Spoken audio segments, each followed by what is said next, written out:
हरे कृष्णा। आप सभी को परिवर्तिनी एकादशी की बहुत सारी शुभकामनाएं। चातुर्मास के समय में आने वाला आज का दिन, जब भगवान श्री विष्णु योग निद्रा में अपनी करवट बदलते हैं, उसे पार्श्व एकादशी के नाम से भी हम जानते हैं। हमें आशा है कि आज आप सभी ने इस एकादशी व्रत का पालन किया होगा, उपवास का पालन किया होगा और पूर्ण श्रद्धा और भक्तिभाव से प्रातःकालीन सभी नियमों का भी पालन किया होगा। लेकिन जैसा कि आप जानते हैं, एकादशी व्रत तभी पूर्ण माना जाता है जब इस एकादशी व्रत का निर्धारित समय के अंदर शास्त्रोक्त विधि से पारण किया जाए। और इस बार परिवर्तिनी एकादशी का पारण हम करेंगे कल, यानी कि द्वादशी के दिन 4 सितंबर 2025 गुरुवार के दिन। इस बार पारण करने का समय थोड़ा अलग है।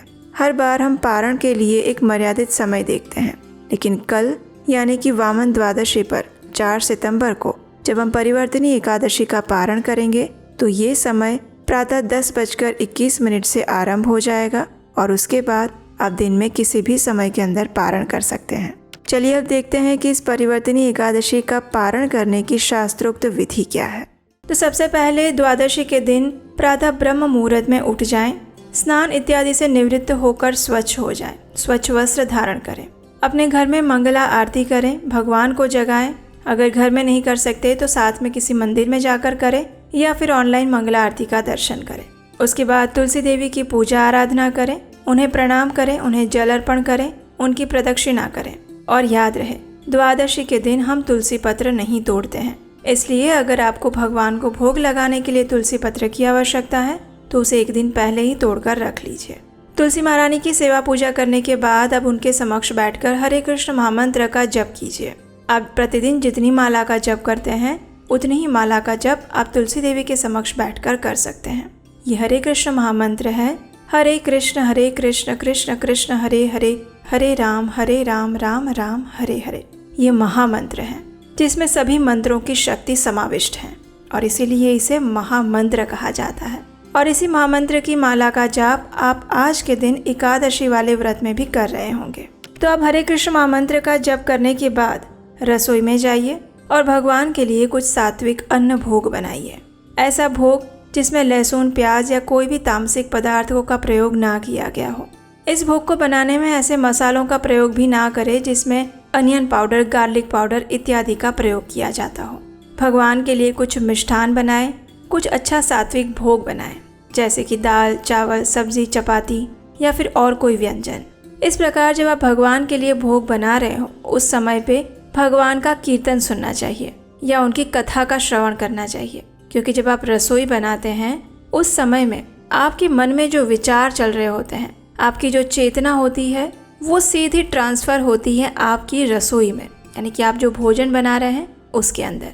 अगर कोई व्यक्ति गुस्से में आकर भोजन बना रहा है तो उसका वैसा ही परिणाम उस भोजन को खाने वाले पर होगा।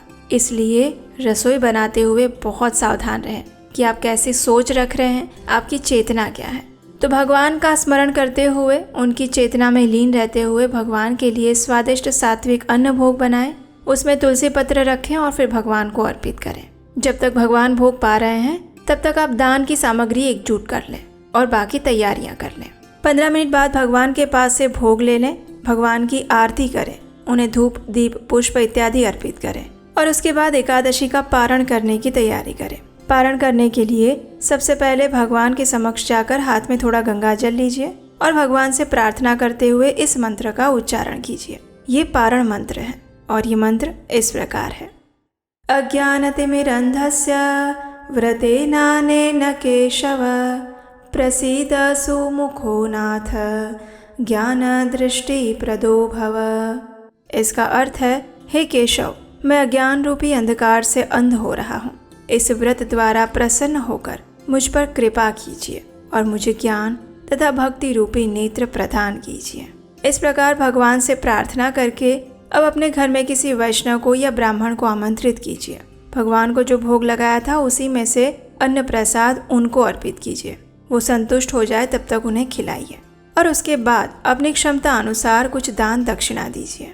इस प्रकार अगर आप घर पर बुलाकर किसी को अन्न प्रसाद नहीं दे सकते हैं तो आप मंदिर में जाकर भी भगवान का भोग प्रसाद दे सकते हैं और दान दक्षिणा दे सकते हैं। अगर आप भोजन प्रसाद भी नहीं दे सकते हैं तो कम से कम अपनी क्षमता अनुसार मंदिर में जाकर कुछ ना कुछ धन या लक्ष्मी अवश्य देकर आना चाहिए। अगर आप बाहर मंदिर में जाकर भी दान नहीं दे सकते हैं तो आप ऑनलाइन ऐसी किसी संस्था में दान दे सकते हैं जहाँ पर आपको विश्वास हो कि यहाँ पर दी गई लक्ष्मी का प्रयोग अच्छी चीज के लिए होता है, सनातन धर्म के लिए होता है। अगर आपकी इच्छा है कि आप ऑनलाइन भी दान नहीं देना चाहते हैं तो आप ऐसा कर सकते हैं कि आप उस दान की लक्ष्मी को निकाल कर साइड में रख लीजिए। अगली बार कभी भी आप मंदिर जाएं या किसी ऐसी जगह पर जाएं, गौशाला में जाएं, तो वहां पर जाकर ये दान की राशि दे सकते हैं। अब समय है आपका स्वयं पारण करने का। पारण करने से पहले भगवान से प्रार्थना कीजिए, उनसे क्षमा याचना कीजिए और इस प्रकार कहिए, हे परम भगवान श्री कृष्ण, मैंने अपनी सीमित बुद्धि और शक्ति द्वारा इस योगिनी एकादशी व्रत का पालन करने का प्रयास किया है। इसमें मेरे द्वारा हुई जाने और अनजाने में जो भी त्रुटि है उसे आप कृपया करके क्षमा कर दीजिएगा और मुझे आपकी शुद्ध भक्तिमय सेवा प्रदान कीजिएगा। इस प्रकार कहकर अब आप किसी भी अन्न प्रसाद के साथ अपना व्रत तोड़ सकते हैं। सबसे पहले भगवान को अर्पित चरणामृत ले सकते हैं या फिर भगवान को अर्पित जल ले सकते हैं और उसके बाद जो उन्हें भोग लगाया था वो अन्न प्रसाद ले सकते हैं। अगर आप एकादशी का व्रत संपूर्ण निर्जल रखते हैं तो अगले दिन आपको पानी के साथ या भगवान के चरणामृत के साथ पारण करना चाहिए। अगर आप एकादशी व्रत में फल लेते हैं, दूध लेते हैं या पानी लेकर व्रत रख रहे हैं तो प्रयास करें कि अगले दिन हल्का फुल्का भोजन लेकर पारण करें। अब यहाँ पर एक प्रश्न आता है कि कई बार ऐसे संयोग उत्पन्न होते हैं कि एकादशी का पारण जिस दिन करना है उस दिन भी किसी का कोई व्रत या उपवास आ जाता है, तो अगले दिन भी अगर किसी का व्रत है तो पारण कैसे करें। तो देखिए, पारण के सभी नियमों का आप पालन कीजिए, लेकिन आप संपूर्ण अन्न प्रसाद नहीं ले सकते। तो ऐसे में सिर्फ एक चावल का दाना लीजिए और उस चावल के दाने का स्वीकार करके भगवान से प्रार्थना कीजिए, या फिर जिस देवता की या देवी के लिए आप उपवास कर रहे हैं उन्हें प्रार्थना करिए कि हे देवी माँ या हे प्रभु, हम आपकी प्रसन्नता के लिए ये व्रत करना चाहते हैं, लेकिन एकादशी का पारण करना भी आवश्यक है, इसलिए मात्र पारण करने के उद्देश्य से मैं ये अन्न का एक दाना ले रही हूँ। इसे आप मेरे अपराध रूप में मत लीजिएगा और मेरे आज के व्रत का भी स्वीकार कीजिएगा। भगवान से ऐसे प्रार्थना करके फिर पूरा दिन आप अपना दूसरा व्रत भी आरंभ कर सकते हैं। इसमें कोई दोष नहीं लगता है और कोई संशय भी मत रखिएगा। बिल्कुल आप इसी प्रकार से अगर एकादशी व्रत पारण करते हैं तो आपका अगले दिन का व्रत भी यथावत चालू रहता है। तो ये थी एकादशी का पारण करने की संपूर्ण विधि।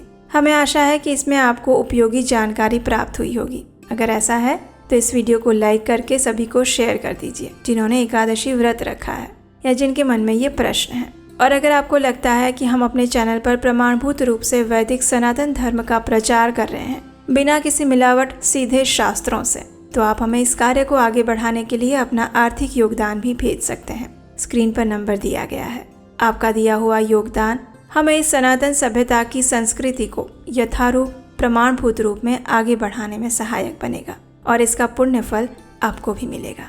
तो चलिए, जिस निष्ठा के साथ आज एकादशी का पालन कर रहे हैं उसी निष्ठा और दृढ़ता के साथ कल एकादशी का पारण अवश्य निर्धारित समय पर करिएगा और वो भी विधि विधान के साथ। ऐसी और जानकारियों के लिए आपके अपने चैनल उपदेश शास्त्रिकम को सब्सक्राइब कर लीजिएगा।